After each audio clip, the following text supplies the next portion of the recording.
daily on Score North and ScoreNorth.com.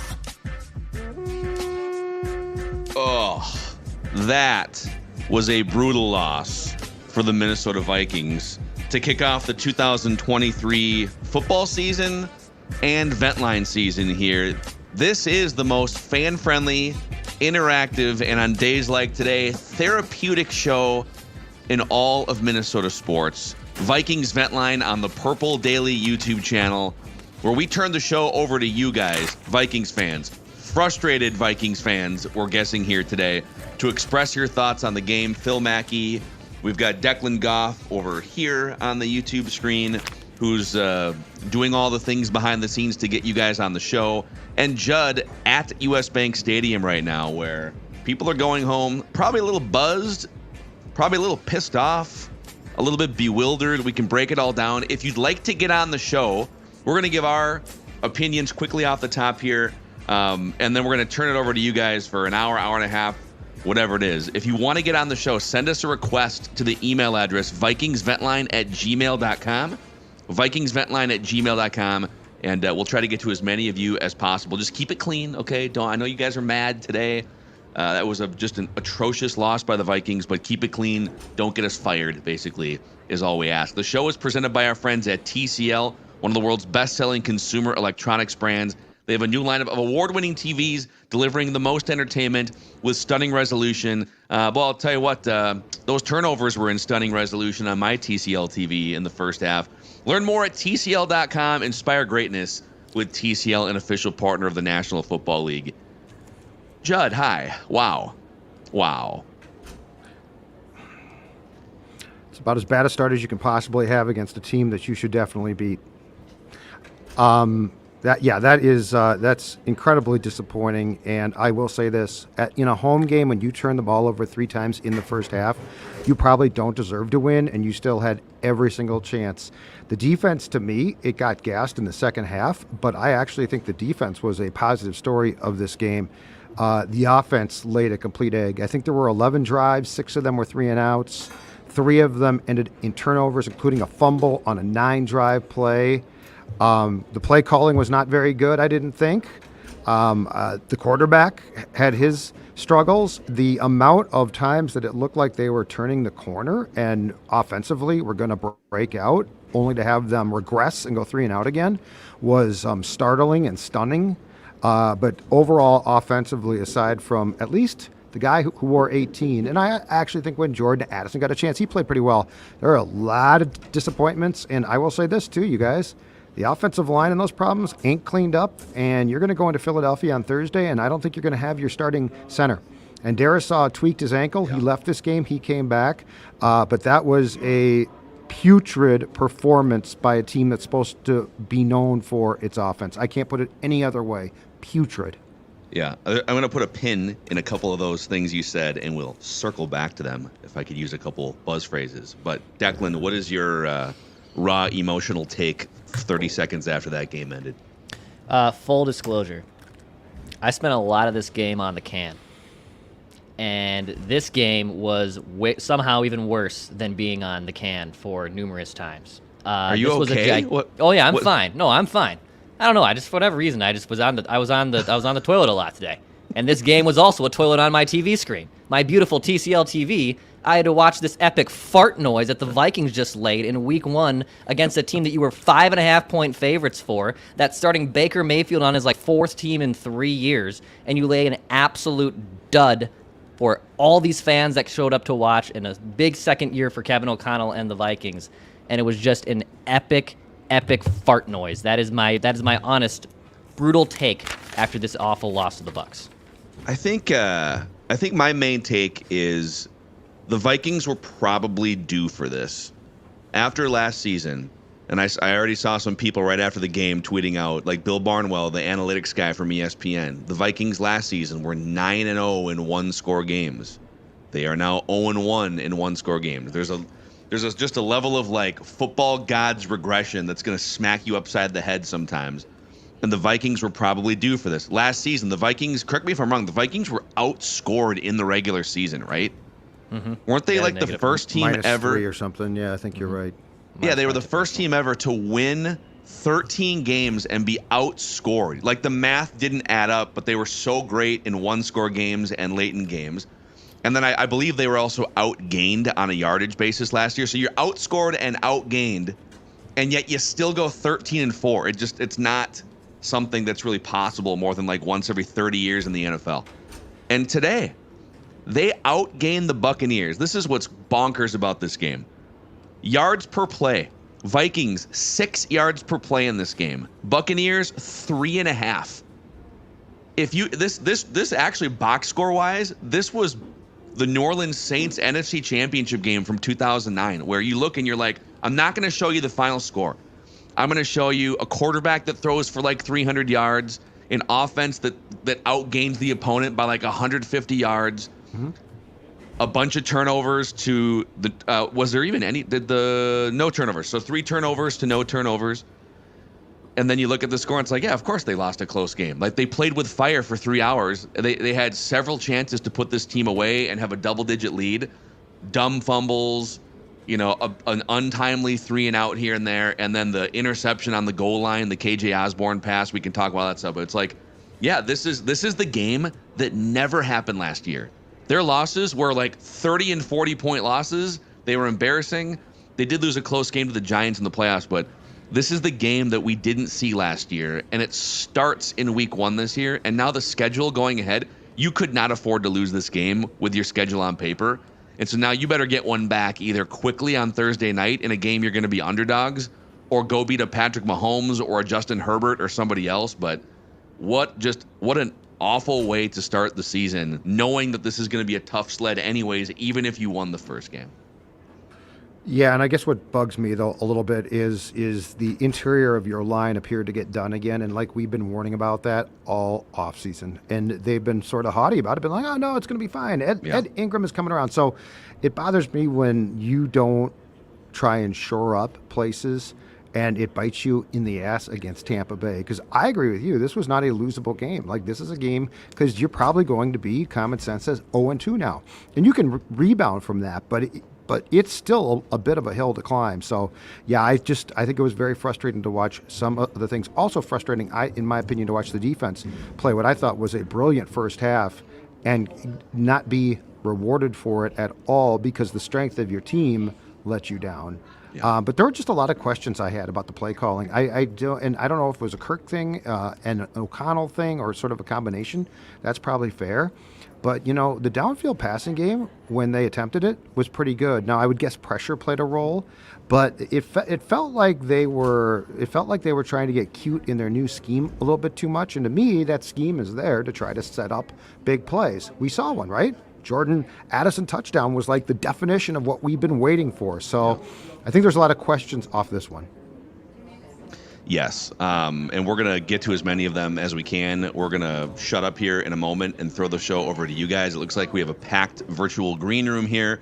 So here's how it works. Again, vikingsventline@gmail.com. We've got our first wave of Vikings fans guests that we're going to go into right now. As people say their piece and drop out, it means there's an opening. So vikingsventline@gmail.com. Real quick, Dex, before we get to the first one, let's shout out our friends at Minnesota Lottery. So they're back for another season supporting us here on Purple Daily and Vikings Vent Line, Judd. So let's tell the audience about what the Minnesota Lottery has going.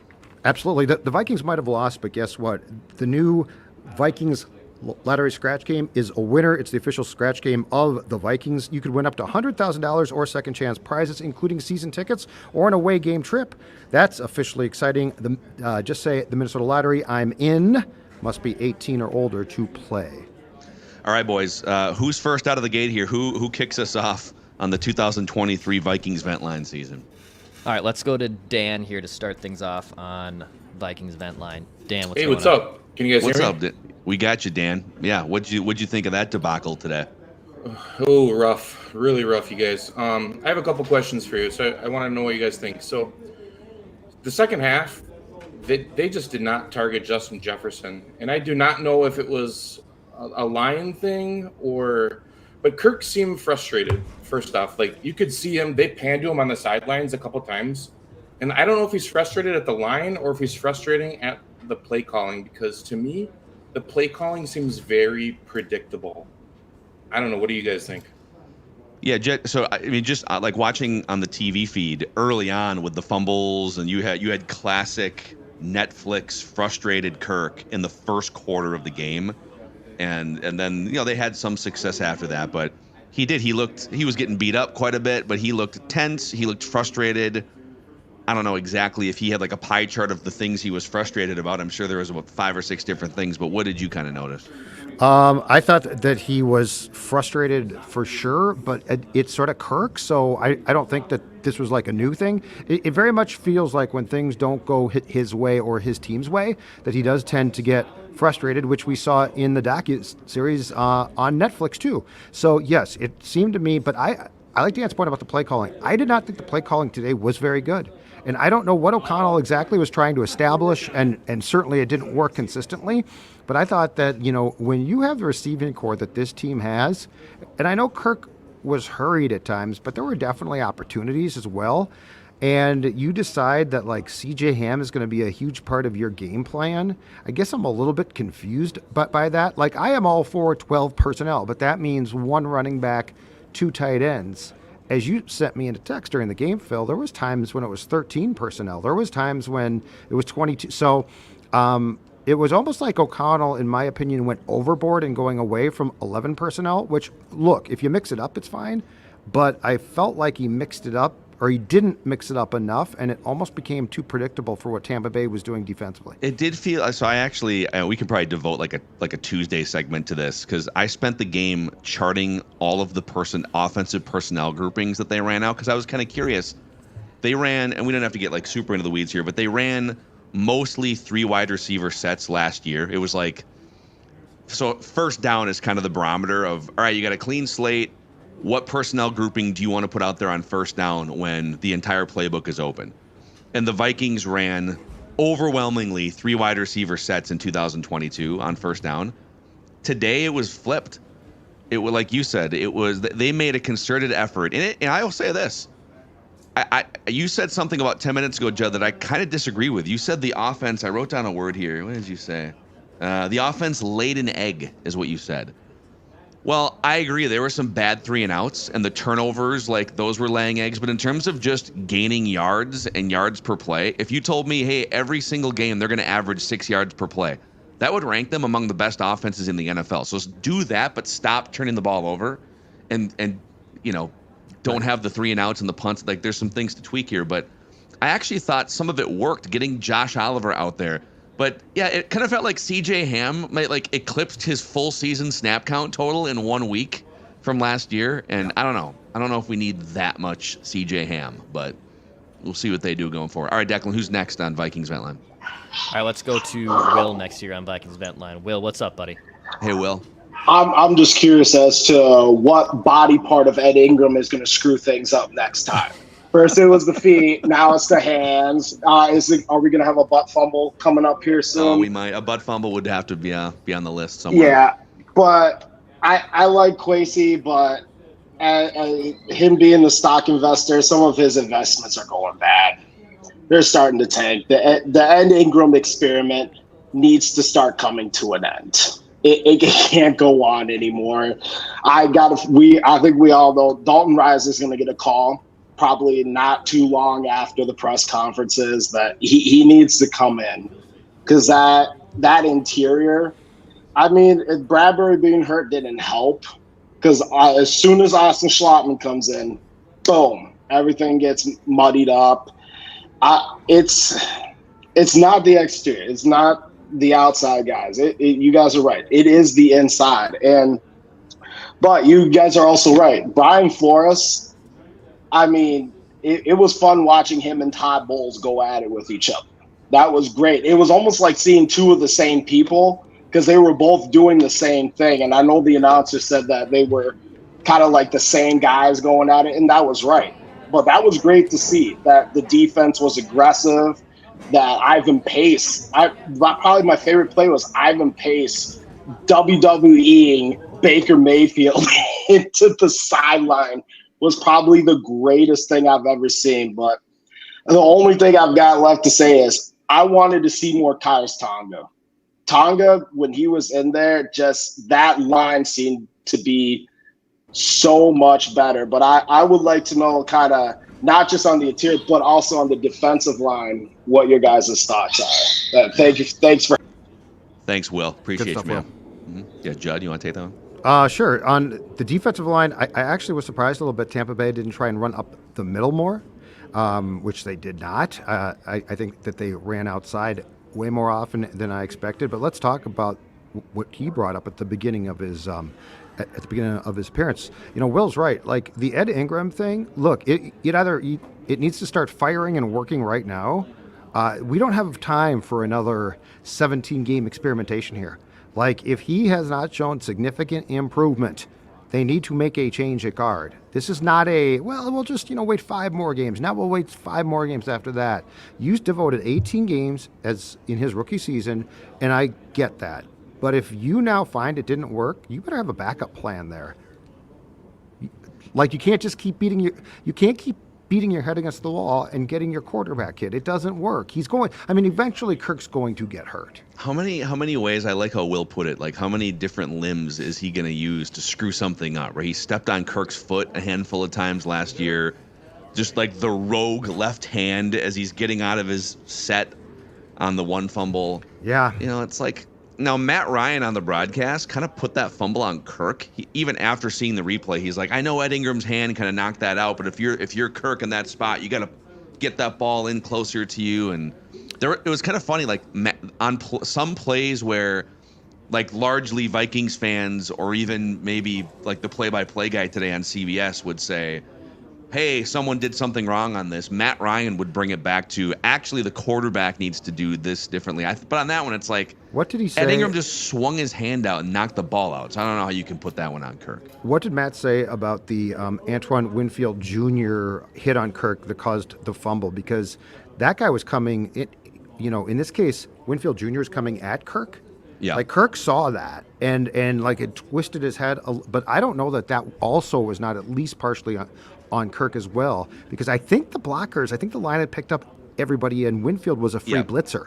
So that could be a fun thing if we could break something like that down with Alex Boone, like on our Monday trenches sessions. We can throw that in the mix. But I don't remember what Matt Ryan said about that play, because they were just lauding Winfield. They were lauding the blitz scheme. Sometimes they send more guys than you can pick up. I did see some people on Twitter, I think, and I'd have to go look at that play again, but mistakenly blaming C.J. Ham was the running back that was in on pass protection there. Mm-hmm. People were blaming like Ed Ingram for letting his guy go and C.J. Ham. Those guys were hat on hat, and the way that those pickups work is you start and work from the inside out, because the inside is the more immediate threat. That you want to make sure that if a linebacker's coming through the A gap, and then let's say maybe you got cornerback guy coming around the edge, C.J. Ham needs to step up and plug the middle and work inside out before he would go over to Winfield. Sure. So that's one of those where they dialed up a great blitz. It's coming from your front side. Right. The ball just has to be out either schematically or Kirk, like that ball just has to be out before you get hit on that play. Mm-hmm. And let's go to the interception real quick. Again, I saw so many different reactions to this. Hey, that ball hit KJ Osborne in the hands. It wasn't a good throw. Adam Thielen would have caught it. Like, yeah, I mean, there's some gray area there, but that was a bad pass in traffic. It was a high risk behind KJ Osborne pass. And guess what?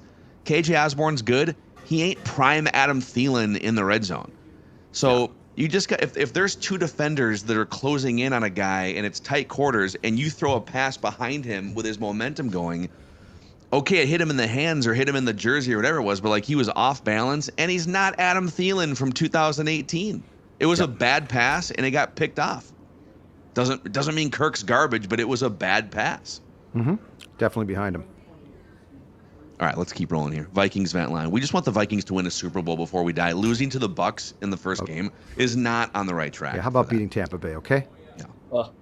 Brutal one, gentlemen. I'm wearing black because it's almost like a funeral for week one with the bleakness of that performance today. I coach basketball, so I like to do one negative and two positives to try to put positive spin on things as we have a funeral procession. Is this a feedback sandwich for the Vikings? A little bit. So okay. We'll go in the negative first, get that out of the way, because I'm sure we have lots of negatives. The critical error with Jay Ward lining up in the neutral zone on that field goal really killed you. They came in and punched one in on you that extended that lead a little farther. And like you said earlier, Mackie, you play with fire too much like you did last season, well, you're bound to get burned. So that's exactly what we did. We played with fire too long and you got burned. And so I don't think you're going to see a lot of those one-score games or comeback kind of things. I just don't think that's sustainable. But then as far as positives, I really liked some of the flashes watching on TV of Mekhi Blackman. I thought that one breakup that he had on Mike Evans going deep was really, really positive to see. And then the implementation of Josh Oliver. I thought it was really nice to see that 12 personnel and see him catch a few catches. Like Judd was saying in the past week or two, like, hey, people always say, oh, good blocker, good blocker, good blocker. But he's a sneaky pass catcher that can get upfield, and he's a big dude. Mm-hmm. I like that. That was good. Start with one negative, couple of positives. Good job, Nick. Leave ending on a high note. Nick, nice job. Too many mistakes, though. Nick's right. Too many mistakes. You can't have 3 turnovers, and you can't line up in the neutral zone on a field goal attempt when Tampa Bay, was going to be conservative, was going to kick a field goal, and now they get a touchdown because of what was really just a dumb penalty. Yeah, that's not aggressive. That's just dumb. And then you wind up so that 4-point difference. Who knows? The game might flow differently just based on the outcome there, but you lose a game by 3 after a dumb neutral zone penalty grants them 4 points. Yeah. So, and by the way, again, back to the box score thing. It was very rare that you would look at a box score last year and see, oh my God, the Vikings outgained someone by like 150 yards or out yards per played them by like 2 or 3 yards per play. They just never had games like that. They were always either getting outscored or outgained or whatever, and they have to come flying back in the fourth quarter. The game flow here today set up for them to blow this team out by 14 points, by 21 points. Right. And I don't know, there's something about Kirk Cousins teams too that just do not blow teams out. We've done this before where you go through his whole career. Mike Zimmer was kind of the same way, and when you put those guys together, it was just a bunch of teeth-clenching close games. You have permission to blow someone's doors off at home when you outgain them by 150 yards, when you are moving the ball at will and you're in the red zone. Like, you have permission to just stick a knife in somebody. Kirk, Kevin O'Connell, offense, go and beat the brakes off somebody that you're supposed to. We haven't seen it in literally years, I feel like. Just a good old-fashioned, certainly not last year at home. Well, I guess the Packers in week 1, but that was like a 2-touchdown victory. So yep. I don't know. I'm just kind of sick of this type of thing happening where they just shoot themselves in the foot and can't win a game by 20 points that they're supposed to. And when you lose the football 3 times, that takes you from the real possibility of blowing a team out, at home first half. You get a nice cushion, right? And you cruise, and I'm not saying that this team played as well as the 2009 conference championship game today offensively, but in both cases, those were games where you're like, okay, if you hold on to the damn football, you're going to win, and you're probably going to win by 14. Yep. And look, when you have 3 turnovers, including 2 fairly deep in Tampa territory, that is a recipe for basically begging them to stay in the game. Yep. By the way, if you are hanging out with us here live on the Purple Daily YouTube channel, thank you very much. If you could click the subscribe button and the like button, and you can help us grow this thing here. It's the place to be, Purple Daily, Vikings Vent Line, after Vikings games, win or lose. Therapy session like this when they lose. It's a celebration when they win. So who's our next patient here on this therapy session, Declan? Hey, right, let's go to Keith next. What's up, Keith? What's up, Keith? Hey, I wrote some. Hey, what's going on, man? I've been on the show before. Love it. Just a few things I want to cover. I even wrote some notes.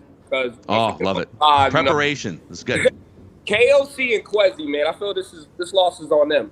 It's this obvious year-to-year stuff. Judd, we talk about it. The offensive line. Kirk he does not have that type of character in him like, Tom Brady. When stuff goes left, things need to be perfect. And I ain't blaming this game on Kirk, but Kirk showed again why we need to move on. This is week 1, I understand, but this is the stuff that I already know. I've been a Viking fan since 1995. I already seen this over and over. We can dominate teams. And the thing about Justin Jefferson, we should have locked in that contract because now it's going to get more expensive. And you seen how he looked at the end of the game? I don't want him to request a trade. We have a good team, but we also can't pay a $35 million quarterback and look at our offensive line. Oh my gosh, nothing's going to change. We play the Eagles next week, and we should have beat the Bucs. So this is not about we can bounce back from this. We were playing a tough schedule, and anybody else besides Baker Mayfield, who is like at least in the top 15, would have blew us out the door. So I would love to know you guys' thoughts. I'm just frustrated. I also know that the season's not over, but come on, this is embarrassing. I bought wings today with my son. I wanted to go out with my son. Man, Minnesota Vikings owe me $60, man. I love it. Keith, great stuff, man. I love it. Great stuff. Well, I mean, what just on the Kirk front? This is again kind of a classic. He went 75% completions. He threw for 344 yards. He threw for 2 touchdowns, a passer rating over 100, 2 fumbles that you could easily blame other people for, an interception that you could say it hit the receiver in the hands.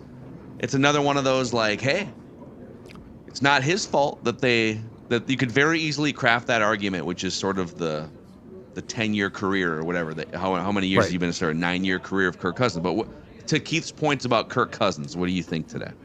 Well, at this point, too, because I feel like the Kirk can't be blamed stuff goes back to Zimmer, who sort of ignored him as a quarterback.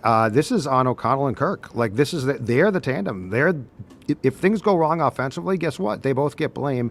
They deserve it. And I know exactly what Keith is saying. Now, the issue, as he pointed out at the end, is it's week 1. Like, we can't go completely off on what we did or did not see. The offensive line does concern me, no question about that. But also, and we'll get to this in the coming days, but the Jefferson contract needs to be discussed a lot. This not getting done is a problem. This not being done is a real problem. Well, because it's like a lot of guys don't actually do the contract until after their 4th year. We've seen it's actually very rare that it happens after the 3rd year. I think it's a problem because I don't think these guys should be getting cute with Justin Jefferson, and the price is only going up. The price is only going up, and Schefter's tweet about this makes it sound like they're not going to talk about this again until the offseason. So he's so valuable, I would have gotten it done. But we could talk about that. It started the day off on the wrong foot when you didn't take care of your best player ASAP. It does have weird vibes. We don't know if it's contentious. At the end of the day, we don't know. Maybe Justin Jefferson and his agency are saying, hey, we'd like something in line with, if we're going to do it now, we want something in line with what that contract might look like in a year. So we're not just going to go up a notch from like the top wide receivers. We want to go up a big chunk because we're doing this a year earlier than, in theory, if he goes out and he's Justin Jefferson again and he puts up 2,000 yards, now you're getting him at a discount. So there might have been a bigger gap there just based on the flexibility of having the 12 more months. So we can talk more about that this week here. Who's next on Vikings Vent Line? Jacob, what's up, dude? You're on Vent Line. Oh, shit. My bad. What's going on, dude? What's your take on the game? Hey, first off, I'm in Virginia right now, currently, but I'm from Austin, Minnesota, and I went and came home just recently, got some Before I Die. Let's go. I just want to say that shit. So, real quick, I am frustrated because how do you have Justin Jefferson sitting at like 130-some yards first half, and in the second half, I don't know where he was. Yeah, I exactly. mean, thank you for coming on. It's one of the big mysteries. This happens though. This happens sometimes. It doesn't happen as much the last couple of years, where he'll just like not be involved for a game or something, where he'll have like 5 targets. But why do you think, I guess without us going back and like looking at the film with an educated lens, do you think the Buccaneers just put more emphasis and said, well, we ain't going to let that guy get to 200 yards? Because he was a non-factor for most of the second half. Yes. Yeah, I think they did. But I also think that they have developed workarounds in the decision to draft Addison, who had the touchdown catch. So I think that there are options. And look, Jefferson came wide open on 2 or 3 of his catches in the first half, and that's not a fluke. Like, that is, again, things that he has worked on. I just didn't feel that there was a lot of creativity today. I didn't feel that like the box score, You're exactly right, Phil. The box score's fine, but as far as the eye test goes, I didn't feel like there was enough creativity. And look, if Jefferson's going to be taken away, guess what? The opposing defense has to pay a price for that. That's the thing. They didn't pay a price. Like, if you want to take him away, okay, but now it's a pick your poison, and we are going to, the other thing is we're going to make Addison our second receiver. KJ Osborne started the game with Jefferson, and, that pass that got picked off, look, I like KJ Osborne, and I think he's a very productive player, but at times O'Connell and Kirk treat him like he's a true 2, and I think we've basically all decided he's not, and they did too when they drafted Jordan Addison. So that's something I would like to see. I want to see, starting with the Philadelphia game, I want to see Jordan Addison be more involved, because nothing he does looks like a fluke. Yeah, he's smooth, man. I mean, yeah, and damn good. That route he ran on the touchdown, he was so by the way, here's the target distribution today. Jefferson 12, Hockenson 9. So Hockenson had a weird game. He caught 8 passes for 35 yards. Yeah, he did have a weird game. It didn't feel like he was used like those stats. Yeah, those last 2 catches were -8 yards total. So he lost 8 yards on 2 extra catches. So he was 6 catches for 43 yards and wound up with 8 catches for 35 yards on the day. Correct. And then KJ Osborne and Jordan Addison were each targeted 6 times.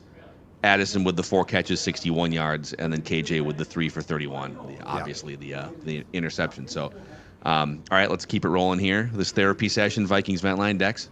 Jonathan, you're up next. You're on Vikings Vent Line. What's going on? Oh, what's up, guys? Honestly, yeah, just to kind of carry off what Keith said, it's on Kwesi and KOC. Like, it's medical malpractice that you have Ezra Cleveland, Garrett Bradbury, who doesn't even play, and then Ed Ingram as your interior offensive line. It's just stupid at this point. Like, you come from Cleveland, who's got an amazing interior offensive line, and then you do nothing to fix it. Not one signing, not nothing. And okay, even if you sign Reisner now, so what? He didn't have a whole offseason. You can't just put him in there. It doesn't work like that. I agree with Judd too. Like, how many times was it 2nd and 15, 2nd and 13? We're doing a rollout throwing to Hockenson, and it's just completely covered. It's just frustrating at this point. Like, you see all these other teams, especially the good play callers, and there's so much space. I don't feel like, especially on the rollouts and the screen passes, there's no space. It's just swallowed immediately. So, I don't know. It's just so frustrating year after year. We just kind of see the same thing. I thought the defense did play better today. The second half was a bit frustrating, but what are you going to do? It's new play caller, but and Matt Daniels, I know he's your buddy, Judd, but man, come on. They called a timeout on the field goal too. That was huge. On the 57-yard field goal, they wasted a timeout for nothing because they couldn't align. I think it was Louis Seams didn't know where he was. So it's just like coaching mistakes. Yeah. No, these are all, Jonathan, thanks for coming on, man. Like, on the defensive front, because I feel like there was a lot of really, if they had won this game, a big part of our conversation would be, wow, how about that defense looked so different than last year. Just the different looks, the different personnel groupings, and Ivan Pace. But because they wind up blowing the game and losing. But what were your thoughts overall watching that defense today, Judd? Well, I think that it proved, especially in the first half, again, that we get too hung up on who the players are and not defensively what the scheme is. I love the scheme. It's great because, you know what, it's unpredictable and you don't know necessarily what's coming. There's no question in my mind, I don't know how you guys felt about this, but no question in my mind, third quarter into the fourth, they got gassed. Like, they're doing a lot out there. Like, this is what makes it fun in the first half also causes you to be tired in the second half. But, I mean, I thought it was a tremendous step. I agree. When I did the TikTok at halftime, Judd TikTok, I was talking about that. Like, that was the positive. The defense in the first half I thought was absolutely outstanding. Josh Metellus played a ton. On one series that opened with a punt return by Tampa, Josh Metellus made the tackle on the punt return, and then he made, the key play on third down. Yeah. So, so he was probably playing too much, but it was still impressive. But, yes, the defense, I thought, was actually, for the most part, a highlight. And it's too bad that they didn't win because I think if they had, there'd be a ton of focus on that. And now it's all, for the most part, all going to be on the offense. But our guy Brian Asamoah, I don't know if you guys saw. I don't know what the snap count is, but it felt like he had about 5 or 6 snaps. Ivan Pace, when they go with 2 linebackers, and in the first series, Jordan Hicks was the only linebacker for, I think, that entire series. But Ivan Pace is clearly a starter. Brian Asamoah is clearly a backup. And there was one series in which Troy Dye came in. Yeah. And Asamoah did not. So, like, that just tells you how far down that depth chart Asamoah is. Yeah, and maybe some of it's just missing so much time in training camp. But then I was trying to warn everyone all offseason. We were like, oh, Asamoah is going to be the number 1 linebacker. It's like, based on what? He was a 4th. I'm not saying doesn't have a chance, but he's a 4th-round pick who didn't play outside of special teams last year. Mm-hmm. So it sounds like he still has some work to do. Yeah, I think the biggest worry going into the season and into the game was just our opposing offense is going to run the ball down your throat. Do you have enough in terms of interior defensive linemen, linebackers who can tackle? Like, it just felt like kind of a light, small defense. The Buccaneers ran the ball 33 times today for an average of 2 yards per carry. So they were stopping the run all day long too. The first drive of the game defensively, the Vikings blitzed, so they sent 6 rushers on the first pass play of the game. So the 4 that were going to rush anyways, and then 2 extra guys. And then on the third down play, they showed 7 or 8 guys at the line of scrimmage and bailed almost all of them back. And Baker Mayfield got flustered by, just like 8 guys in coverage, and he threw a check down and it worked like that. And now they got burned over the top a couple times too, but I loved it. And I thought at the end of the day, like, I would take this result from a yardage standpoint. I would take this defense for 16 more weeks and take my chances with it. So, all right, let's keep rocking here. Vikings Vent Line, Purple Daily YouTube channel. Dex, who's next? Bob in Pennsylvania. One of the OGs. Oh, my God. Can you guys hear me? Bob. Yes. Oh, we got you, Bob. The floor is yours. Yep. All right. I just want to say that, my friends, they always text me that when the Vikings lose, they're frauds. But you see, they never intend to deceive anyone. They just stink. And I'll tell you who stinks. This is the list of stink, stank, stunk. Okay? It starts with the coaching staff. It starts with the coaching staff, and it ends with the quarterback. So the coaching staff, once again, they get a new defensive coordinator, and when the game is on the line, what do they do in corner coverage? The corners are 15, 16 yards away from the receiver to make an easy pitch and catch like Tampa Bay and Baker Mayfield. Man, he's great. Did all day long when their game was on the line and they had to win it, and they won. Okay? So there's one thing. The next thing is the offensive line. What do you get when you don't start your starters at least one game in the offensive line? Somebody cramps up, somebody gets a tweak injury, center's out right away. Now you got your second string center. I think Darrisaw might have been out for a play or two, but he wasn't 100%. Yeah. Okay, so the O-line stinks. Yeah. The GM stinks because who do they draft? Anybody and everybody except new offensive linemen to protect Kirk Cousins, who can't get out of his own way, doesn't know how to throw a ball away, refuses to take a stand on when whoever makes the call on that sideline 1 yard route where it never works, or the route to CJ Ham, or the 1 yard screen that the defense knows they're going to throw it, which never works out, which has been going on all through Kirk Cousins' lineage. Take a stand, Kurt, and say, no, I'm not throwing that ball. All right? I'm gonna switch it out and make an audible and change the play. But he won't do it. Anyway, the other thing is the defense, total defense. They stink. I don't see any changes.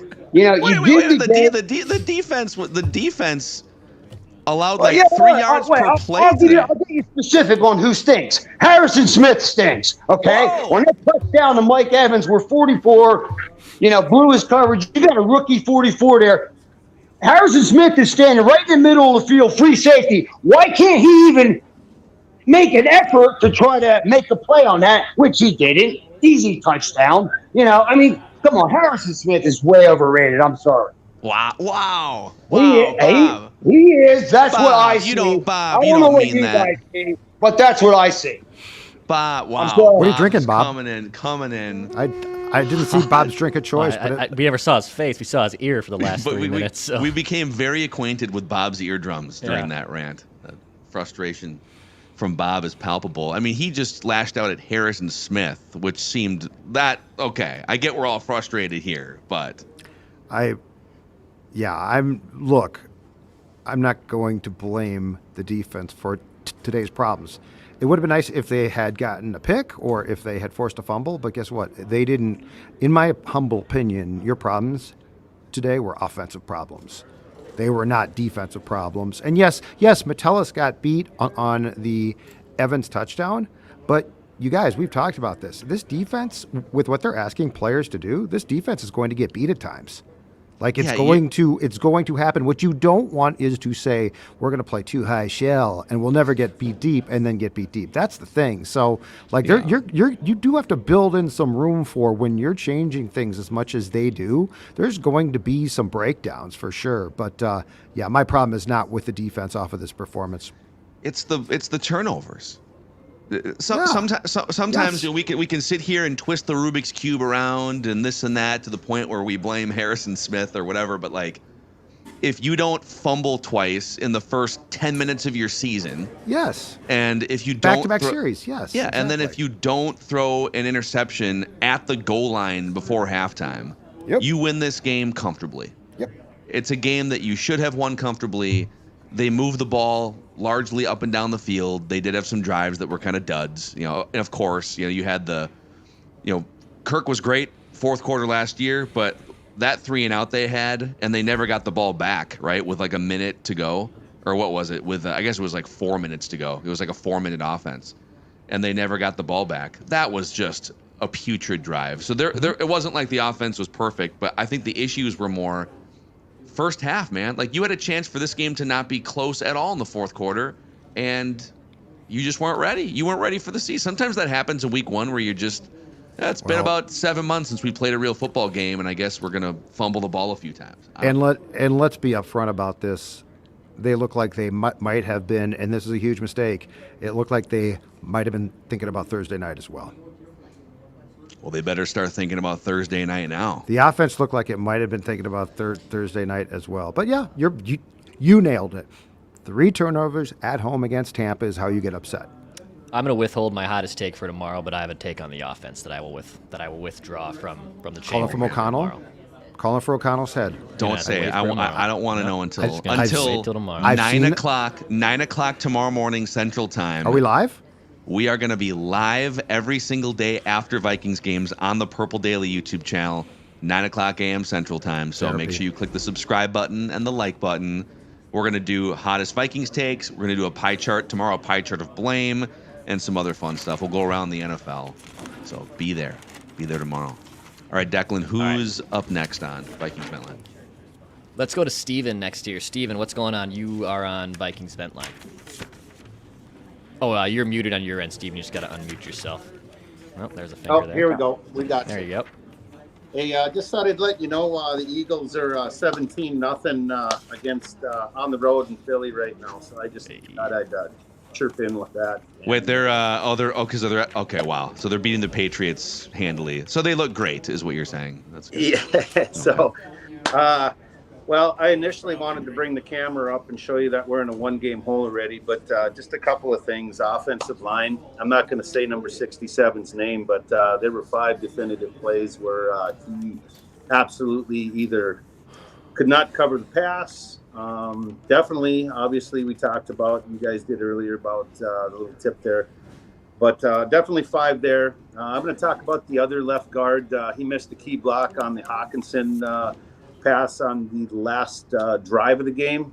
I don't know. I guess you can see where I'm at with the offensive line. Yeah. To blocking, I think we kind of missed Cook in the running back blocking. I don't think Madison is nearly as good. I think it was evident, and maybe that's why C.J. Ham was playing a little bit more on third down. That was, I don't know, kind of evident to me. But last thing I'll touch on, guys, is you know, I think they moved the ball fairly well. I agree with Judd about the defense playing well, but you think the timing was off? You know, Cousins didn't get any preseason snaps. It just seemed like I got it. The offense moved the ball, but it just didn't seem quite right. And then I'll leave this with you, gents.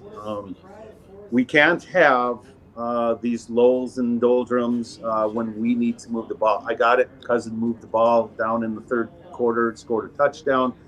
But this is Tampa Bay, man. This isn't San Diego coming up. They're up 7-0 right now. This isn't Patrick Mahomes, and this definitely is not the Eagles, where you take a quarter and a half off. So I'll leave you with man. that. Steven, great comments. Great stuff. Yeah, he covered a lot of ground there. I mean, I'm trying to think of like one thing. I mean, the Ezra Cleveland, I guess you don't feel any differently about the interior of the offensive line than you did the last time they played a football game, which is, I think, that's one of the most frustrating things that I'm getting from the fans today on social, today so far on Vent Line comment section, that here we go again with Ezra Cleveland, Ed Ingram, and like Bradbury's back too. The back thing's been lingering throughout his career. And at the end of last season, you got a center with a back problem in week 1. And he got, and they brought it back, gave him an extension. So like that's the other thing too, is you've got to know, like Bradbury was already sort of suspect, and I know he had an improved 2022, but now if he's got a back problem and is Schlottman, so like Bradbury almost certainly won't play on Thursday now, but let's say he's out for a month. Is Schlottman really the guy? Is Schlottman? It puts you in a real predicament there too. With, you know, it'd be different if you lost your center and you had a couple of real solid guards and you plugged in the new center and you're like, it's not ideal, but we got a couple of really solid guards. But that interior of that offensive line is potentially just mush. And so that's what would worry me a lot. And I do think it was somewhat haughty to think you could just bring everybody back there and be fine and not have a plan, at least to, like, at some point in time, you need that plan to bail on Ed, right? Like if Ed Ingram struggles for 3 games, you can't be like, well, we'll see this out. No, you got to pull the plug. Yep. So, all right, let's keep it rocking here. Dex, who's next on Vikings Vent Line? All right, let's go to L. Is it L? Yes, sir. What's man. up, buddy? Hey guys, a couple of things. Is it too early to start the Embrace the Tank? Because Caleb Williams would look amazing next year with this team, and his boy Jordan Addison. Because it may look rough for the next 3 weeks, so we might be in Embrace the Tank mode already. So. I mean, dude, like, I guess not many people thought they would lose this game. There are definitely some Vikings fans who've seen it all, but not even Judd thought they were going to lose this game. So the fact that they lost it kind of like, it does rock you a little bit. And if we could just explore this path that L has brought up here for 1 second, okay, just for 1 second. So they lost the easiest game on paper on their schedule to start the season. And now in 4 days, they're going to have to ice up. They've got an injured center. They got a banged up left tackle. Everything was kind of off, and they're going to go into Philadelphia as underdogs on Thursday. So it is likely that they start 0-2. Right? Stop me when I start saying things that are wrong, okay? It's likely they start 0-2, okay? Mm-hmm. Yeah, tell me when I'm telling lies. And then the 3 games after that are Justin Herbert coming to town at a Carolina team that feels feistier than maybe people are giving credit to, but it's a road game. And then home against Patrick Mahomes. So you could start 0-2 and very easily lose 2 out of the next 3, and I'm just saying. I mean, like, if you started like 1-4 or something, what is the conversation like in a month? I just want to brace us for that because L brought it up. I mean, and that's what I'm saying. I think it's a tough conversation, but I also think it's now possible. Like, I mean, as stupid as this sounds, today was sort of a must-win because it presented you a home game against a team that we know is not going to be that good. By the way, that team didn't do anything where you're like, oh, watch out for Tampa now. Like Baker Mayfield was Baker Mayfield was great. Watch out for Tampa. They were bad. They were not good, and they still won. Like that's the tough thing. But that's the point is, like, this in my opinion was sort of a must-win game, or it was a must-win game for the Vikings. And then they got what they expected, and they still lost, despite the fact that they had every chance to win. So yes, it's very disappointing. If they start 1-4, I actually think there might be more heat on the GM than the coach. I think there's more people questioning Kwesi right now, and I actually think that Kwesi Adolfo-Mensah is going to take more heat than the coach based on moves that are going to, right or wrong, and I think it's right because he is the GM, be blamed on him. I love how we have now said, hey, it's only one game. Let's not go crazy overreacting. And 50 minutes later, we're like, tank for a quarterback and fire the general manager. Like, what? I'm seeing a lot of people who are very upset at Kwesi. Who are basically saying, show me something, and in their opinion at least aren't seeing it. And it's getting harder to defend him. I will say that at times. It's getting harder to defend him. Somebody, if Kevin O'Connell said the offensive line is fine, somebody should have really said it's not Kevin. Yeah, right. Al, go ahead. One last thing on that note. That's why you don't get Q and trade back for a safety. Because he's looking like a bust. So I'm saying you could have drafted an offensive guard at that position where you stayed at 12. So that's all I'm saying. He inherited 2 great left and right tackles. You've had 2 years to get the inside of the line fixed, and you haven't. So maybe we should be really looking at the GM spot. Was he ready to be a GM in the league? I don't know. Yeah, man. Well, Al, thanks for raising a difficult but likely question that we're going to have to confront here at some point. Dex, who's next here on this therapy session of Vikings Vent Line? Yeah, let's go to Gabe next. Gabe, what's up, buddy? You're on Vikings Vent Line. All right. Hi. I have 2 things to say. So you know how Tampa started the season when they won the Super Bowl. They lost their first game of the season. One of the only Super Bowl teams to ever do that. I'm just saying, Tampa did it. We're not counting. It's still week 1. Judd doesn't have the flag, but I mean, it lines up. It lines up. Let's go. Hey, stop Gabe when he's telling. Tell Gabe when he's telling lies. Tell Gabe when he's telling lies. Yeah. Also, our defense. I don't know why they stopped doing whatever they were doing in the first half because it was working out. Like they had pressure almost every drop back against Baker Mayfield, and then they stopped. Second, 3-4 drop back in the second half, and then they just stopped. I don't know why they stopped doing that. They moved away from what they were doing. So it kind of felt like, and Gabe, we appreciate your optimism and a breath of fresh air here on this therapy session. It felt like, and even Matt Ryan was commenting on the broadcast that he would even have done the same thing, which is show, and then bail and basically make Baker Mayfield beat you. And I don't know that he beat the Vikings, but he made enough plays here and there. He was just kind of like what you would think, throw for a couple 100 yards and I don't know. Judd, you're muted, by the way. Try to outrun a couple linebackers that you clearly can't. Uh-oh. Did we lose Judd? I don't know. He sent us a note, too, that he was having a weird audio thing, too. But he isn't muted on our local site here, so he might have to come out and potentially come back in, and there should probably be room for him. Okay, Judd, actually, if you could just, pantomime your takes from this point forward. If you could, use stick figures and... He's doing the Mr. Roboto now, I think. Hey, as we try to get Judd's audio fixed here, before we keep rocking it on Vikings Vent Line, a shout out to our friends over at Federated. Federated Insurance is I'll tell you what, Federated I don't think would be hanging the quarterback out to dry when it comes to protection like that, because they're all about risk management and protection, making sure that your business is maximized through risk management tools and resources. At Federated and federatedinsurance.com, you can find a full list of industries that they specialize in and see if it matches your business. Go to federatedinsurance.com, where it's our business to protect yours. Also, Summit Orthopedics is here as a partner of ours throughout the 2023 season, and they're here to help you, whether it's maybe you hurt your back in the first half, or maybe you got a little ankle problem or something. Whatever it is, Summit Orthopedics can help you. No referrals are needed. They offer same-day appointments, and they also offer orthopedic urgent care 7 days a week starting at 8 a.m. Across the 25 locations in the Twin Cities. SummitOrtho.com. That's SummitOrtho.com. And Dex, can you tell the audience real quick about 3 Jack 2, one of our favorite restaurants in the Twin Cities?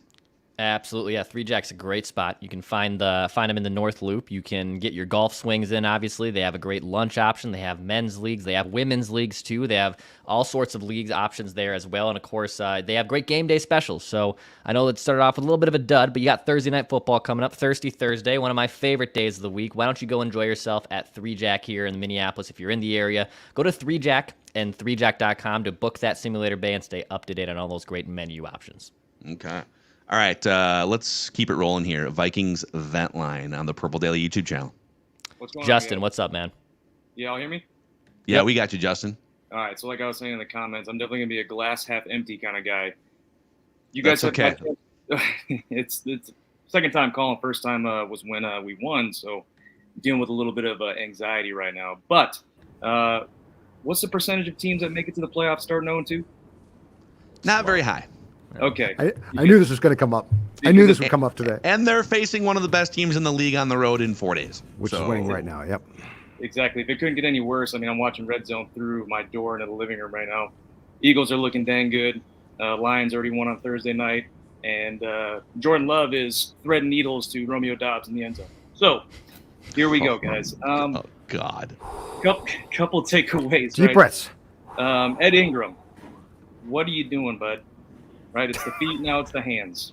Can somebody explain to me what this dude's technique is? And by God, Kwesi's got to go. I know we've talked about it a lot during this event session, but this dude's got a lot of busts. Correct me if I'm wrong. Wow. Justin's the first person to, like, people are questioning and kind of tap dancing around it. It's only been a year and a half. I think Justin's the first one to come on here and just flat out say what other people might be thinking. Just, it hasn't worked yet. Exactly. Besides that, Brian Flores' defense looks fun. I enjoyed watching it. Looks like a lot of our guys got gassed. Probably, I didn't look at the time of possession, but it felt like it was 50-50. I'll have to take a look at the stat line after this. But that's all I have to say, guys. I'm not really too sure what's going on with this team, but 0-2 is on the horizon. Wow. Justin in North Carolina. Thanks for coming on, man. Justin just came in after the first game of the year and fired the general manager live on Vent Line. I'm telling you, we're going more and more towards that frustration. There's just a lot of things, and I will say this: there's a frustration, and I get it, that the Jefferson contract didn't get done now too. So, like, I think that there's a lot of fans. You're saying among right? fans. Well, I mean, there might be among Jefferson's people. I just want to be sure because you are, a former and there might be Vikings beat frustration. writer. I'm just going to take a guess here. I'm guessing the head coach is not thrilled. Like, I'm guessing that like the head coach is not in charge of the purse strings here. I'm guessing he's not thrilled. But the point is, I think we are. I think if it's like a accumulation of things, Lewis Seen, Andrew Booth, who I don't think played a snap on defense today. Dude, neither one of those guys did. They basically rotated me in there on defense a couple times. I mean, Brian Flores was going to get people from the stands because he uses so many rotations. But anyway, I think there's a legitimate frustration that the fan base has, and it's getting harder, as I said, to argue with them. Like to say you're wrong.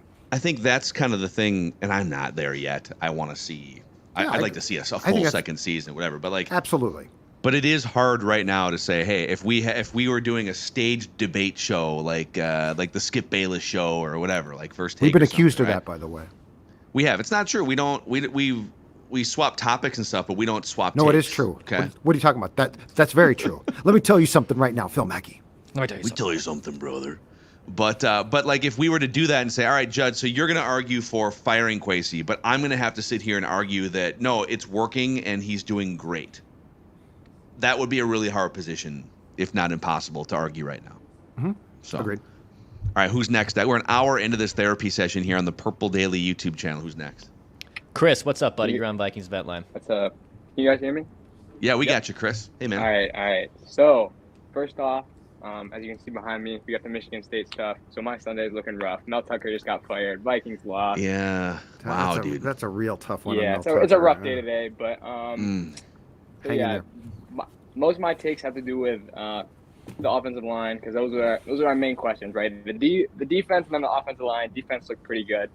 First of all, Bradbury, it's not looking like he was worth the contract. He had the back problems going into it.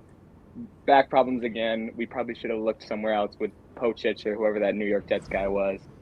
And then if Breisner doesn't get a call after that game, I don't know what we're doing. We had Judd Zolgad playing running back, CJ Ham, slow CJ Ham because we didn't trust the offensive line to be able to block anybody. You're right. It's rough. Kirk Cousins didn't look comfortable the whole game. He missed some easy throws. Threw that one pass to KJ Osborne way behind him for the interception. So, okay, by the way, Chris, wow, with Michigan State and the Vikings, we just hope that you make it to the end of the day. I would not leave your room. Just bubble wrap. Yeah. Just be safe out there today. Or can't get any worse. I really can't, yeah. So thanks for coming on Vikings Vent Line. Appreciate you. On the CJ Ham front, I think what we saw today, and maybe some of it's like Myles Gaskin, he's jumping right into the team here, and maybe he's more ready like Thursday or week 3 or something. But I think they trust CJ Ham in pass protection and blitz pickups more than the other guys at running back, and that's why he's out there more. Maybe they don't. I mean, Alex Madison, I know he's been a third down back at times, but like he's not a great pass catcher, and he's not a great pass protector either. But the problem is CJ Ham is the least explosive threat to break an actual offensive play for more than like 2.5 yards. So I don't know what they do. CJ Ham is super respected, and like his teammates, and I think the coaching staff love him, which is awesome to have a guy like that. But if you want to use a player like the Vikings used him today, you need a better player. Yeah. Like he's a role guy. He's a special teams guy. What the Vikings are doing, and in Flores in particular, with Josh Metellus is impressive. And Josh Metellus is like, in my opinion, it looked like he got beat for a touchdown, but in my opinion, he is rising to the occasion. He's making a ton of plays. For a 6th-round pick, he's turned out to be a very nice player, I think. It's almost like O'Connell was like, okay, I got one of those too, CJ Ham. CJ Ham, if you're going to do that, you need a better player. You need a guy who is a consistent pass-catching threat. The other problem with the CJ Ham thing is this, and we saw it a couple times today. CJ Ham gives Kirk the perfect excuse to go back to being Kirk. You will rarely, if ever, see what KOC and I like to call an opportunity ball thrown by Kirk if CJ Ham can catch the check down. Is a safety blanket. He's you have to, not to be completely insulting about this, but it's my opinion that you have to remove the baby blanket from Kirk's crib fairly often. Yeah. I don't want that. Oh my God, I can throw it to CJ on a slip screen for 2 yards. No, I don't want that. So that's my issue with it. It actually goes beyond Ham, who again I think is extremely popular, and I think in the right role is good. But I mean, I think when the snap count comes out, we're all going to be bowled over by how much CJ Ham played. Like as a running back or as a running fullback in his career, and this is his 7th year now in the NFL. Let's see here. He's only carried the ball 36 times, mostly like short yardage. Sometimes it'll be like a 3rd and 1 or something. So he's not being asked to gain 8 yards, but he literally averages 2.7 yards per carry as a carrying back. Now, if you're on the 1 yard line, you don't have a chance to gain 6 yards. So in fairness, as a pass catcher, he's only caught 70 passes in 6 years. So their usage of him today was as if he is your like co-starting running back. But I don't know that he's a guy that's like the opposing team would love him to be in there because you don't really have to account for him as a guy that's going to break a big play, right? So, yep, I don't know. I think he's only broken like 3 plays over 25 yards in his entire career. Yeah, that's not his job. Like that's not what he does. I'm just saying if you're going to go with a guy and use him as much as they did, then I think you got to get a better guy to play that role. Yep. All right, let's keep it rocking here. Vikings Vent Line therapy session. Vikings lose week 1 to the Buccaneers at home. Deep sigh. Jarrett, hey guys, what's up, going dude? on? What's going on? Can you hear me? Yeah, we got you, Jarrett. Yeah, so 2 quick notes. I'd say that the offense, they should promise, right? Like they showed some explosive plays. It was kind of like death by 1,000 cuts. I trust O'Connell to kind of button that up, right? So it's not, you don't see those turnovers and those kind of sloppy mistakes. So I have faith in the offense still, but the defense to me is where the issue lied. If you look at the second half, I don't think they got, so devil's advocate a little bit. In the second half, they didn't get a single stop. So first drive was a touchdown, second drive was a field goal, third drive, 3rd and 10 converted for first down, right? So defense Yeah, didn't and get a single stop. the third quarter was weird Well- because each team only had the ball once. So yeah, it was like they were like 0 for 3 or something defensively. Right. So if you turn the tape back a little bit to the first half, if you plug in any of the top 20 quarterbacks above 25 above Baker Mayfield, I think that offense is moving. He was just missing passes that were just absolute layups. So I think our defense is going to get massively exposed here on Thursday, and I think the offense will probably button up a little bit. It's still the Eagles' defense, but I don't know. That's just kind of my opinions. Yeah, no. Yeah. Jarrett, thanks for coming in, man. And keep in mind, too, though, that Jay Ward penalty took you from a field goal to a touchdown. Mm-hmm. Like, that's an awful mistake again. So, like, I find it very hard to dump on the defense. Sorry. I find it, and yes, he's got some good points about what they did and did not do. But this team basically is looking for Brian Flores to come in with a system that makes the defense respectable. And I think we can all agree that the defense was respectable today. Like, you don't say like, oh my God, was that a mess? And you also say what cost you this game, and what cost you the game was the offense. And real quick, one last thing on the defense. There was a couple drives that made you cringe in the second half when you have a chance to put the thing away. You know, they bent a little bit, but it is an NFL game. And even the best defenses are going to allow 16, 17 points on average in a game. So you're going to give up 17 points in an NFL game, maybe 20, and you don't have to apologize for that. But just on the yards per play front, I just want to put this into context. Last season, the Vikings were tied for the third worst defense in the NFL, yards per play allowed. 6 yards per play allowed all season last year. Mm-hmm. Today it was 3.5. That's a monumental jump in terms of yards per play. So the best defense in the league last year was the Philadelphia Eagles. Actually, they were tied with the New York Jets. So this is full season, best defense in the NFL yards per play, 4.8 yards per play allowed.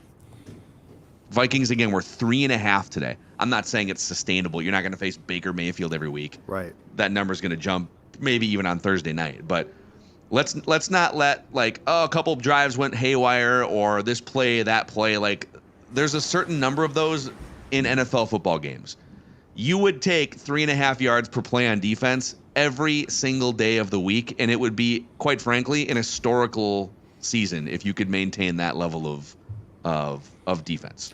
And I'm seeing comments here about how bad the Tampa Bay offense is. And yes, Baker Mayfield does not impress me or you guys, but I will say this: they've got Mike Evans and Chris Godwin, and those two guys are very good. I mean, that Godwin catch at the end was phenomenal. That is a great catch. He juggled it, bobbled it, and somehow pulled the ball in for a first down. But the Tampa Bay receivers are not awful, and so it's not a great offense. I mean, no, but I mean, it's not like it's full of nothing but slappies. The receivers are actually good, and they made some nice plays, and they're going to beat you on occasion, you know. So it's if we expected that the defense was going to give up 7 points a game, then our expectations were wrong.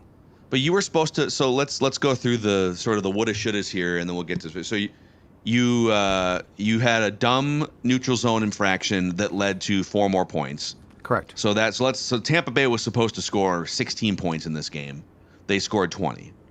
Well, and you had a Tampa Bay field goal that was a direct result of the defense buttoning down and playing well after one of the turnovers. I think it was the second one. Yep. So that's 3 points. But let's say Tampa was supposed to score like 16 points ish. Okay. The Vikings offense was supposed to score probably 30, if not for the 2 fumbles and giving away an interception on the goal line. Like, this was supposed to be a 28-16 or a 30-16 win based on game flow, and you shot yourself in the foot 3 times or 5 times. Yes. With these penalties. Yes. So, all right, Dex, who's next on Vikings Vent Line therapy session? Grant, what's up, buddy? Hey, Grant. What's going on? Oh my God, have I been waiting to get on here? I have Fire away, dudes. The floor is yours right now. Go ahead. Love the jersey, though. Great jersey. Thank you. It just came in the other day. Nice. I was pretty I love hyped, those. They are great. Now I'm pretty depressed.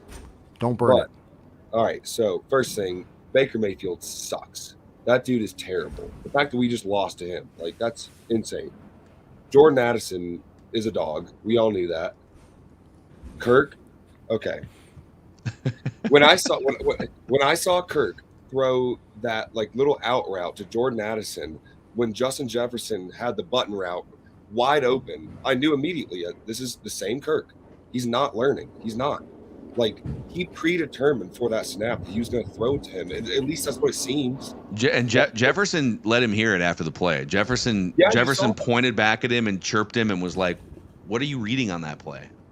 No, for sure. And it's like, and that's what, like, I mean, I probably have like 15 notes in here, but like, I really don't need to say more than just like those two and this. Like, I feel like the biggest thing on all of our minds right now is Jefferson's contract. Like, I view Jefferson as a team player. Jefferson isn't going to be asking for some crazy, absurd amount of money. So it's like, what's going on here? Like, give the guy what he wants. Like, we need, like, give him whatever he wants, basically, within reason, right? So it's like, what's going on here with Kwesi? Why is this deal not done?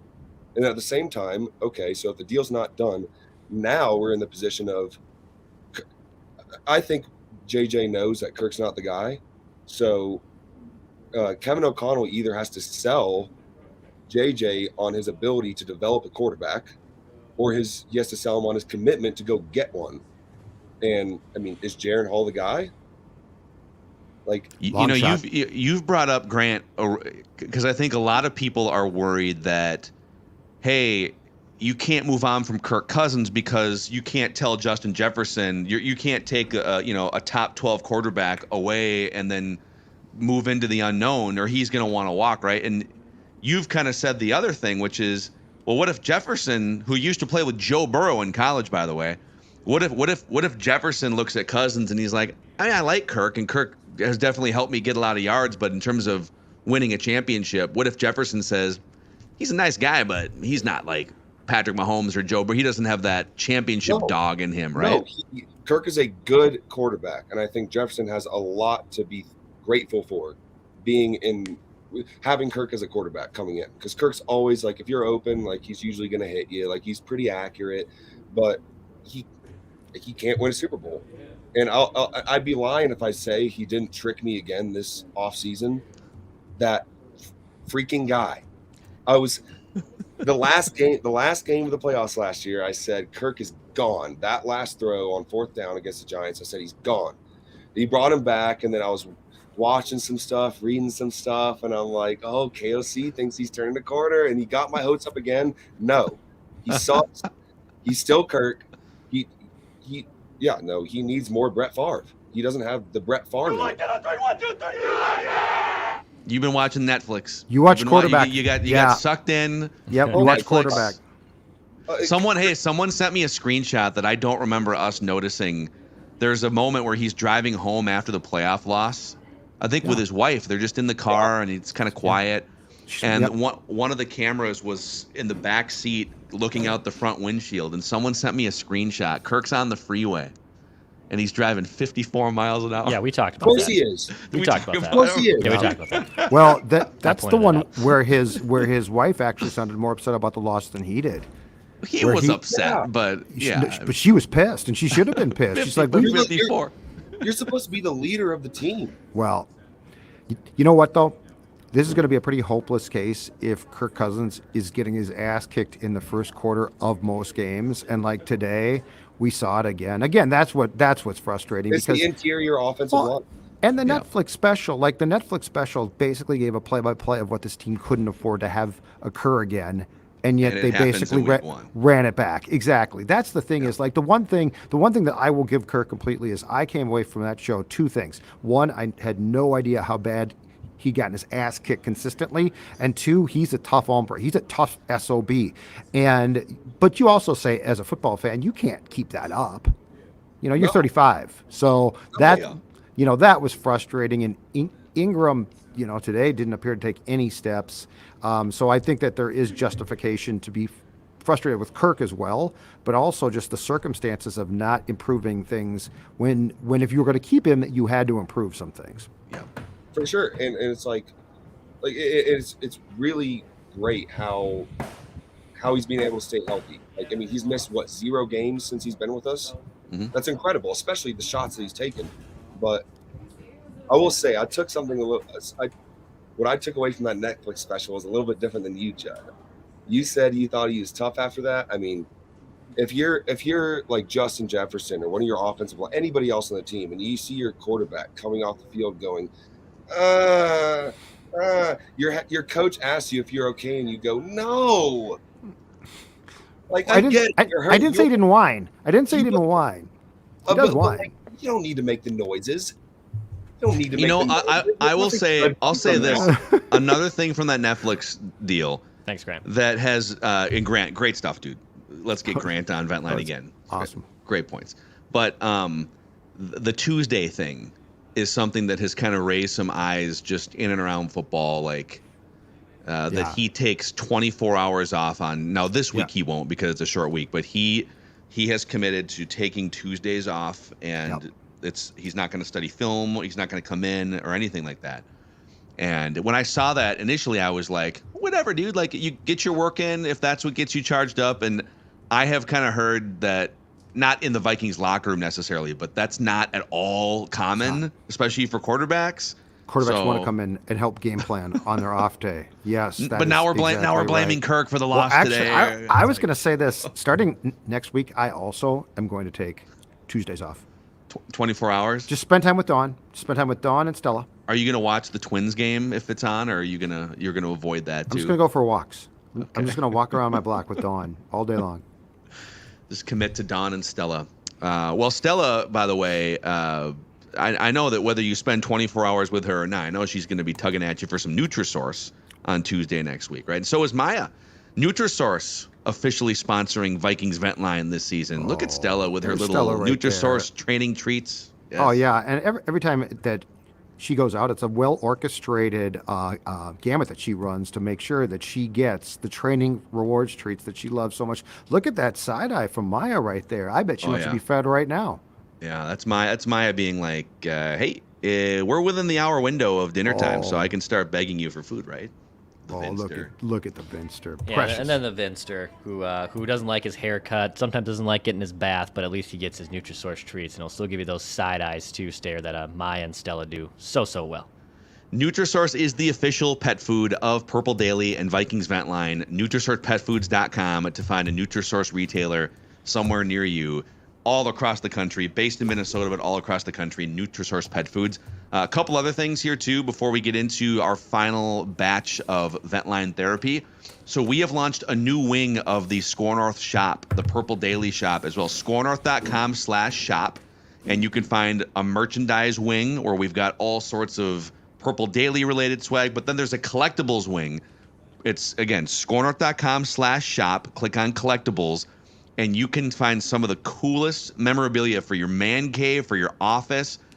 We just flashed across the YouTube channel here a one-handed catch in Buffalo by Justin Jefferson that you may have remembered from last year. Framed and signed photo. That's the most popular thing that the Purple Daily audience has been purchasing the last 2 or 3 weeks.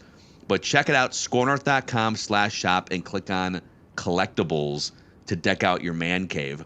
And Judd, I know that the Purple lost today, but you don't have to lose with your electrical wiring at home, thanks to Finch Home Solutions and the best van in the Twin Cities. Put absolutely perfectly. In fact, show the van if we can, of course, because that van's going to show up at your house whenever you have an issue, big or small. I mean, if you need an outlet replaced, guess what?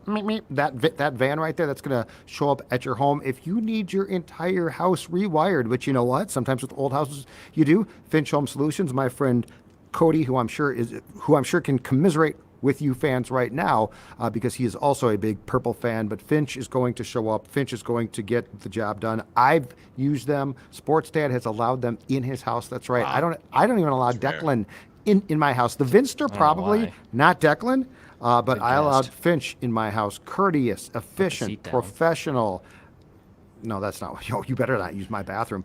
Dude, apparently you spent 3 hours in your bathroom today. You Not think that's 3 hours. Yeah, There were you're just not coming to use numerous my trips. As many third down conversions Well, as the you know what? Buccaneers had today. I had trips to the bathroom. what? All right. You guys make fun of my stomach issues. I mean, Declan's like the guy or the gal on the plane ride that had to turn around. Apparently. No.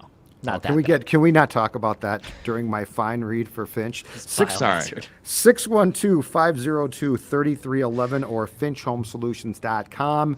They are quick. They are efficient. finchhomesolutions.com. And again, if you call Cody to get some work done in the next couple days, you can break down this loss, but more importantly, talk about what might happen from a good standpoint in Philadelphia. Maybe an upset win. All right. So thanks to all of our sponsors here on Vikings Vent Line. Let's keep it rolling here. Therapy session. Vikings lose inexplicably. Nick, what's going on? Hey guys, how we doing? What's up, Nick? Can we put Nick back in? We've got feedback. Yeah, you got nasty I don't know. That was feedback kind of there. a weird deal there. A little feedback issue. Let's try Jimmy instead. We'll go to Jimmy next on Vikings. Hey, what's Jimmy, up, what's guys? Hey, Jimmy. So I think I speak for all Vikings fans when I say, what the actual fudge. We had an entire offseason to really reflect on what contributed to the majority of our losses last season. That was untimely 3 and outs, untimely offensive woes, turnovers on plus sides of the field, and the poor interior offensive line, and none of that got addressed today. We had an entire offseason to address the interior offensive line, but yet we want to carry 4 tight ends on the active roster instead, while Dalton Reisner sitting on his couch watching us lose to Baker Mayfield. And then you had all the hype coming into today, honoring Coach Grant with the throwback uniforms, and that's the performance you lay out today for all the fans. It's having really high expectations for maybe not a 13-win season, but with a retooled firepower offense, a retooled defense, and you lose to a team that might make the playoffs, but with a below 500 record because they play in the worst division in football. So I think there's a lot of questions that need to be addressed in that, especially from last season, that weren't addressed today. So as a fan, I'm very, very disappointed. And I agree with a lot of what people were saying about possibly tanking for Caleb Williams or firing Kwesi. Jimmy, look at Jimmy. Add Jimmy to the list, man. The double whammy. He came in with a double whammy. Tank for Caleb and fire the GM. Jimmy. Wow. He's gone. But that was it's now the second. That's the second person who's after one game. I'd love to know what percentage of Vikings fans, if they lose in 4 days on Thursday night, if they start 0-2, and this is a safe space to speculate on things like this. I think we've tried to squash the notion that you must always root for your team to win every single game. I mean, there does come a point in your franchise where taking a step back to take 2 steps forward could be a great thing, right? At what point does the rooting interest start to turn for most Vikings fans? Is it 0-2? Is it 1-4? Like, what is it? One game in, has your opinion changed that they could be bad enough to actually tank or be terrible? Because I still don't see it. I don't think they can be that bad Like unless there's 0-2? a couple big injuries. Kirk would have to get hurt, or Jefferson, or like there'd have to be a couple, or Daniil or something. Yes. And all of a sudden now you're operating without like 3 of your 4 best players. Yeah, I think worst case they're going to back into 7 to 8 wins. Yeah, most likely you need significant injuries, but I would I need more of a sample size to see where I want to go with that. And again, I have a good hot take for tomorrow after this loss. Okay. Oh man, 9 o'clock tomorrow morning, Purple Daily YouTube channel. We're gonna do live streams the day after Vikings games, starting with our hottest Vikings takes after we sleep on it. All right, Dex, who's next on Vent Line Therapy? Let's try Panicked Nick. There's two different Nicks in our green room. We're gonna try Panicked Nick, who I believe is puffing on a cigar or something out there. A little more than cigar, but got you, bro. How you guys doing today? Thank you for having me. First time caller, I appreciate it. Nothing crazy. I just want to say that I really like B-Flow's defense. It was so good to see some refreshing pressure constantly and just constantly not just giving those 20-yard up the middle all the time. But I also want to say, after this first game, do we go get Reisner? Is this the time? What do you think, Am I jumping the gun too soon? No. Well, no. Well, one, you're not, but two, and the argument to be made for it is now that we're past week 1, his contract wouldn't be guaranteed. Exactly. Here's my problem. I don't have faith that they're going to. I think that they are fairly haughty about this whole thing and think that they can fix things. I have my doubts about that. And you know what? If I'm Kirk on that part about it, I'm pissed off because I'm like, I'm getting my ass kicked again. Really? From my personal point of view, I think it would be a very good move to get some insurance. I have very little faith the Vikings are actually going to do it, and will be pleasantly surprised if they do. But I think what I would add to that though is like I would probably sign Dalton Reisner because he at least makes your offensive line room better. But at the same time, but at the same time, he's 26 years old. Why is he available still? Like, what if he was an offensive line saving addition? There's a lot of teams in the league that would love some interior offensive line help, and the Vikings are near the top of that list. What is it about him, his personality, what he looks like on tape, right? It's weird that if he is an impact player for as a starting offensive lineman, why is he available still, I guess? Didn't he right hook Russell Wilson? And that might be part of it. That's probably a reason why. Sean Payton would too if he could. So let's not. He might actually. Let's not pick on Dalton Reisner. The Broncos do have 6 points in the first half right now against Oakland, so things are going well offensively for them. It appears.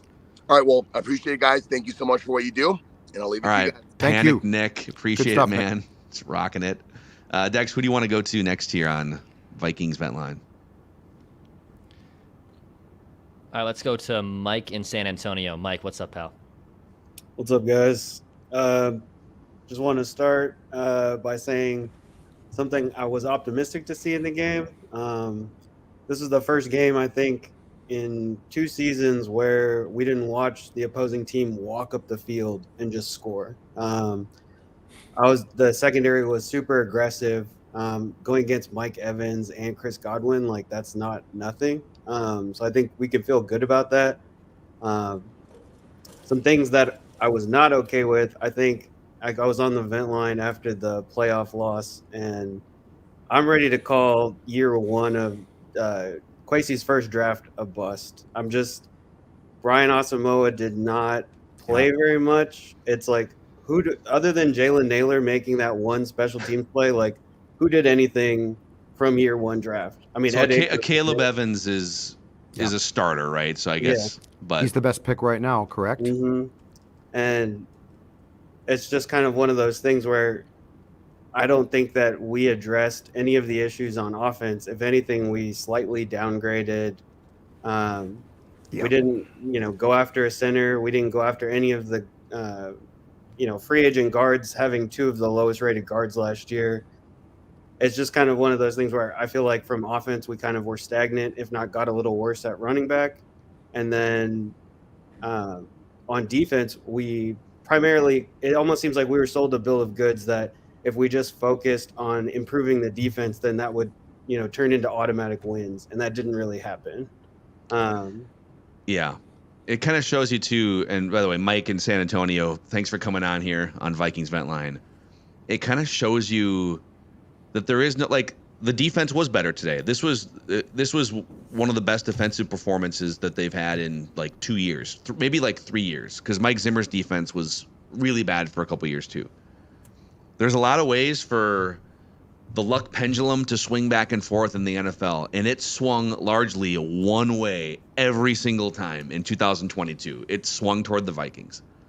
And today, if you were to play this game flow out and outgain an opponent the way that they did today, and you could even turn the ball over a few times against a team like that and win like 3 or 4 times out of 10. But it's a new season. The luck pendulum swung a different way, and it's the first time they've lost a 1-score football game in the regular season since 2021. How many games did the Vikings, and I don't know the answer to this, but how many games did the Vikings win last season when they lost the turnover battle by 3, though? I don't know.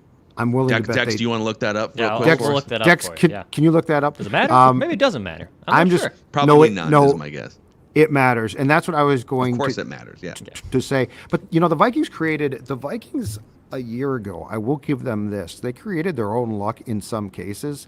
Like the Jefferson catch was partially fortune, but partially one of the most unbelievable catches because Kirk threw a pass there and it got caught. So I felt like the Vikings, while they did definitely get fortunate a lot and things went their way, also created more opportunities for things to go their way. And that's what I didn't see offensively today at all. Today I saw a lot of, for the most part, I saw caution at times from Kirk that sort of reminded me of the Giants' playoff loss. In fact, he threw a pass that was a flashback to Hawkinson. That was, I think, a loss of yard to Hawkinson. It's like, what are you doing here? Yeah. So, there are some things. I think when they break down the film, there are certainly corrections to be made on defense, but I think on offense, there's going to be a lot of questions about the play calling, about the play of the quarterback, and about how the hell to get the offensive line to improve. And I'm sorry, I don't think it can include C.J. Ham just being out there in perpetuity. Yeah.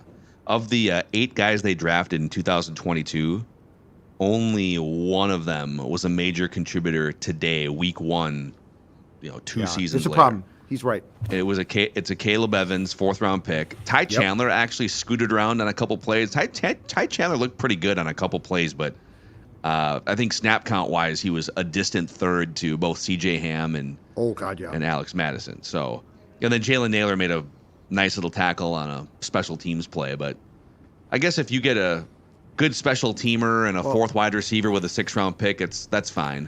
But you can't have your 1st-round pick not play except special teams. Your 2nd-round pick, Booth, not play except for special teams. And then your other 2nd-round pick, Ingram, was at least involved in. He might not have been the only person at fault, but he was at least involved in a turnover and didn't play well, I don't think. Yep. Like, that's that's trouble right there. Let's see if we got the feedback issue solved with Nick here again. Can you guys hear me better? That's feedback index. Yeah. Nick, we'll have to try you again next time. Can we have some audio issues? On my end, if Nick just talks, I don't get the feedback, but if we talk, I get feedback. Okay. Let's bring Nick in, and we'll be quiet. Nick, we're going to bring you in. You give us your take on the game, and then we'll... Okay, I just want to say the thing that frustrated me the most was in the 4th quarter, we had 2 3-and-outs, and to me that was very frustrating. And in the first half, we had a legit chance to step on their throat, and we never took advantage of the chance. And when you let a bad team hang around, and I don't know if they're really bad, but when you do, that's going to come back and bite you, and it bit them today. And last but not least, I just want to thank you, Judd, for... I'm the guy who sent you the random message questions on Twitter, and you always answer them, and I want to say thank you for that. Sure. But I just want to say thank you guys for the great content, and I look forward to coming on again. Thank you. Boom. Awesome, stuff, Nick. Good Thank stuff, you, man. He's got the Just One Before I Die t-shirt, which you can find at scorenorth.com/shop as well. Nick, repping the brand. Appreciate that. Well, any just final thoughts here just on this vent line? We're going to do so much more content tomorrow on Purple Daily, starting at 9 o'clock live on the YouTube channel. But just as we wrap the first Vikings vent line of the 2023 season, just final thoughts from you guys. It would be a lot more fun on Thursday not to have to do a repeat therapy session, but I have my doubts. Yeah. It's going to be a little rough potentially in Philly. I know they're kicking Patriots' butt already, but yeah, it's this was the one game you couldn't slip up. We teased it, we talked, we discussed it that hey, let's just all chalk up Philadelphia as most likely a loss going into the season. So just don't slip up. Don't slip up against Tampa Bay, and well, you have slipped up. So now you got to kind of eat your lunch too. So it'll be a short week. Hopefully they get healthy. Crazier things have certainly happened in the NFL, but not the ideal start for your purple in 2023. Yeah, it's man, losing this game losing this game just opens up such a harder path for you to get to the 9, 10, 11 wins that you need to potentially win this division. But all right, well, therapy session number 1, I guess, is in the books here on Vikings Vent Line. This is the most interactive and fan-friendly show in all of Minnesota sports. And when they lose like this, we're here for you guys. When they win, we throw a party. We'll see what happens in a few days in Philadelphia. Again, if you could click the subscribe button and the like button on the YouTube channel, you can help us keep spreading the word and growing this awesome platform that you guys have been helping us build over the past few years. And tell your friends. Vikings Vent Line, Purple Daily, Judd from the stadium, Declan behind the scenes, and I'm Phil Mackey here. We'll see you guys in the morning on Purple Daily, daily Vikings entertainment.